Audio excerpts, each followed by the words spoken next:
Hello friends, आप देख रहे हैं आपका चैनल शेयर बाजार विद आयुष। और इस वीडियो में बात करेंगे उत्कर्ष स्मॉल फाइनेंस बैंक के लिस्टिंग स्ट्रैटेजी के बारे में। तो दोस्तों, कल Utkarsh small finance bank IPO list होने वाला है मार्केट्स के अंदर। जी हाँ, आप लोगों को पता होगा कि डेट के अंदर एक चेंज आ गया है।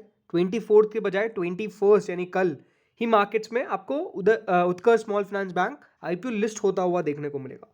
तो इस वीडियो में हम इसी के ऊपर चर्चा करेंगे कि जो लिस्टिंग है वो कितने पर होने वाली है, कितने पे इस आईपीओ लिस्ट हो सकता है, कितना प्रॉफिट हो सकता है जिन लोगों को भी आईपीओ लगा है, और जिनको नहीं मिला है वो भी देखें, बिकॉज क्या कोई यहाँ पर बाइंग की जगह बनती है। इसके बारे में इस वीडियो में चर्चा करेंगे। तो वीडियो काफी इंपॉर्टेंट होने वाला है। उससे पहले अगर अभी तक आपने दोस्तों चैनल को सब्सक्राइब नहीं किया है तो आप चैनल को जरूर सब्सक्राइब कर सकते हैं। दोस्तों, उत्कर्ष स्मॉल फाइनेंस बैंक आईपीओ कल मार्केट्स में लिस्ट होने वाला है। पहले तो डेट जैसे मैंने आपको बताया चेंज हो चुकी है, अब लिस्टिंग 21 को होने वाली है। जिन लोगों को भी आईपीओ मिला है सबसे पहले तो कॉन्ग्रेचुलेशन। ये बात ध्यान रखिएगा, आपको जो शेयर मिलेगा वो 25 रुपये के भाव पे मिलेगा। 25 रुपीज़ पर शेयर आपको मिलेगा। टोटल मिलाकर कितने शेयर्स मिलेंगे? 600 शेयर्स मिलेंगे at a price of 25। Okay, so जो कल इसकी लिस्टिंग होगी वो एक बहुत इंपॉर्टेंट पॉइंट पे होने वाली है। इसका रीज़न है कि देखिए, मार्केट्स सबसे पहले तो आप हमेशा याद रखिए आईपीओ के अंदर बाजार को समझिए। बाजार किस रेंज में, गिरावट की रेंज में है या फिर बाजार लगातार तेजी दिखा रहे हैं? और एग्जैक्टली अगर देखा जाए ना तो बाजार अभी तेजी में है। बाजार में आपको लगातार जो तेजी है वो कायम रहती हुई देखने को मिल रही है और रोज नए हाई पे नए हाई लग रहे हैं। तो सबसे पहली बात तो जो सबसे पहला पॉइंट क्लियर है वो यही है कि कल का जो यहाँ पर जो अभी आप मार्केट का सिनेरियो देखेंगे ना, वो पक्ष में है, आपके पॉजिटिव है। ये आपको समझना पड़ेगा, बिकॉज जो यहाँ पर बायसनेस है वो आपको समझनी पड़ती है मार्केट्स के भी।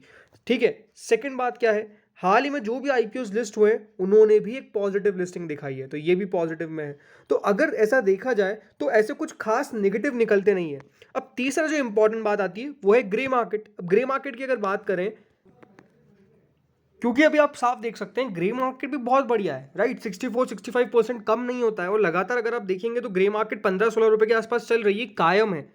तो ग्रे मार्केट का भी सेंटीमेंट अगर पॉजिटिव है तो डेफिनेटली यहाँ पर जो पॉइंट निकल के आता है कि इसके लिए कुछ खास नेगेटिव्स आपको देखने को नहीं मिलेंगे। बल्कि आज तो बैंक निफ्टी ने भी बहुत बढ़िया किया।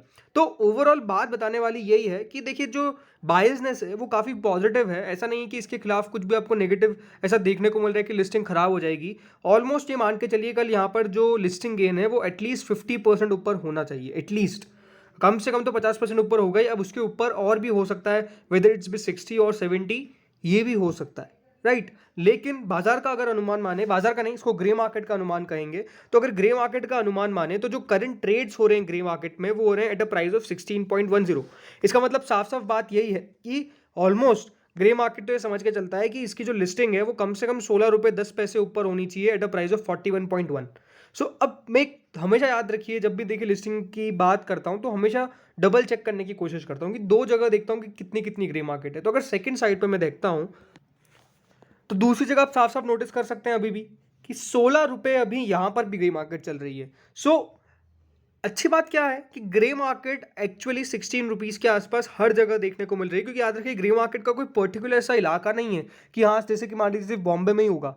बहुत सारी जगह पे देखिए ग्रे मार्केट के ट्रेड्स होते हैं। सो उसको अगर नोट किया जाता है और उसको एक प्राइस क्रिएट किया जाता है। सो अभी 16 रुपीज़ ही हम कह सकते हैं कि यहाँ पर प्राइस जो है ग्रे मार्केट का चल रहा है। सो आई थिंक ग्रे मार्केट तो एक्टिवली दिखा रही है कि इसकी लिस्टिंग एटलीस्ट यहाँ पर 40 से 41 रुपये के बीच में होनी चाहिए जो करंट ट्रेड्स हो रहे हैं। इसीलिए आप खुद समझ सकते हैं कि यहाँ पे जो रिटेल का अलॉटेड रेट है वो ऑलमोस्ट 8,400 रुपीज़ के आसपास है। ठीक है, अब समझते हैं कि यहाँ पर लिस्टिंग एस्टिमेट मेरा क्या होने वाला है। ठीक है, सो देखिए, बात साफ है कि अगर जीएमपी के हिसाब से चलते हैं तो जीएमपी तो यही कह रही है कि साहब इसकी लिस्टिंग होने वाली है एट अराउंड 40 रुपीज़। ठीक है, 40 रुपये के आसपास बता रहा है ग्रे मार्केट के। 40 रुपये के आसपास ये आईपीओ लिस्ट होना चाहिए। 40 से 41 के बीच में इसकी एस्टिमेटेड लिस्टिंग है। और एग्जैक्टली अगर देखा जाए तो होनी भी चाहिए, क्योंकि देखिए मार्केट्स में ऐसा कोई नेगेटिव चीज़ नहीं है। तो मेरा एस्टिमेटेड क्या होने वाला है ये आपको बताता हूँ। सो मेरे हिसाब से आईपीओ जो है वो लिस्ट होगा, अगेन प्राइस होनी चाहिए इसकी अराउंड 38 टू 42 या फिर 43 ले लीजिए, 5 रुपये की रेंज है। कि इन 5 रुपये की रेंज के बीच में ये लिस्ट होना चाहिए एटलीस्ट, बिकॉज ऐसा कुछ नेगेटिव सेंटीमेंट नहीं है मार्केट में, उन्होंने फेयरली प्राइसिंग किया अपने आईपीओ को और डेफिनेटली वो प्रीमियम मिलना चाहिए कि 38 से 43 के बीच में लिस्ट होना चाहिए।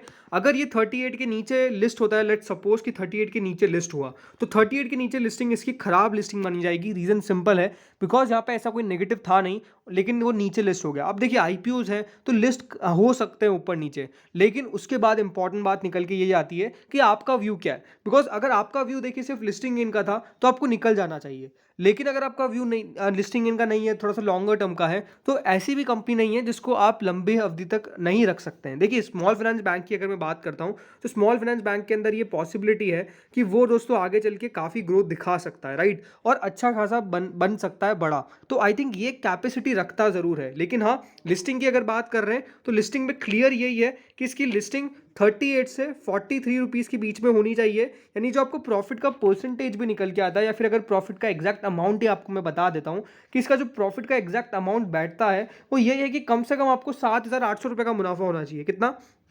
7,800 रुपीज़ का मुनाफा होना चाहिए, क्योंकि आपके पास टोटल मिलाकर 600 शेयर्स है। एंड टोटल यहाँ पर जो मुनाफा है यहाँ से अटमोस्ट कितना हो सकता है, ज़्यादा से ज़्यादा मैं मान के चलता हूँ कि यहाँ पर जो आपका मुनाफा है वो होना चाहिए अराउंड 11,400। तो एक बड़ी रेंज है, क्योंकि देखिए अब आपके पास आईपीओ ये जो आया था वो पूरा 15,000 का था, इसीलिए 7,800 से 11,400 के बीच में मुनाफा होना चाहिए। अब अगर आपकी किस्मत अच्छी हुई तो 11,400 से ऊपर का मुनाफा अगर हो तो बिल्कुल मेरा मानना तो ये है कि बांध लेना चाहिए। अगेन डिस्क्लेमर, कोई भी रिकमेंडेशन नहीं है, जस्ट ये पर्सनल ओपिनियन है जो मैं आपके साथ अपना शेयर कर रहा हूँ। और यहाँ पर अगर 7,800 रुपये का मुनाफा होता है तब भी वो बुरा नहीं माना जाएगा, बिकॉज देखिए आईपीओ है, ऊपर नीचे लिस्ट होना चाहिए भले, लेकिन मैंने क्या कहा कि 38 के नीचे लिस्ट होता है तो थोड़ी सी खराब लिस्टिंग हम कह सकते हैं, बिकॉज मार्केट की एक्सपेक्टेशन के बिलो लिस्ट होगा। लेकिन मेरा मानना यही है कि 38 से 42 रुपये के बीच में, 43 रुपये के बीच में, यानी 42 43 के आसपास अगर ये पहुंच जाता है तो वो अपने आप में बहुत अच्छा पहुंच जाएगा। और उसके बाद मैं होता तो मैं डेफिनेटली अपना मुनाफा बांधने के ऊपर विचार करता, बिकॉज एक बहुत अच्छा मुनाफा हो जाता, राइट। लेकिन अगर आपका व्यू लॉन्गर टर्म का है तो फिर आपको समझ में आनी चाहिए कि हाँ कंपनी के अंदर स्ट्रेंथ क्या है, वीकनेसेस क्या है।